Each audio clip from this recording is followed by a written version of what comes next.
سلام. کجا بودی؟ تو خیابون. چی کار میکردی؟ غیر از نگاه کردن کار دیگه‌ای هم میتونستم بکنم؟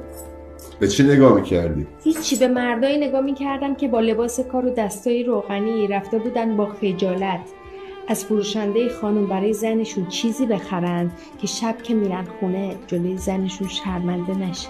خب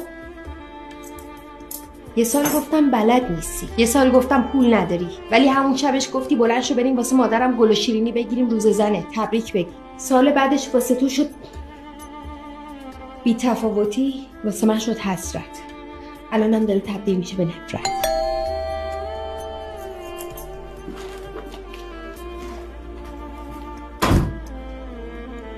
کیه؟ پیکه، برای خودم گل سفارش دادم. تو یادت رفته من زنتم، خودم که یادم نرفتی که زنم.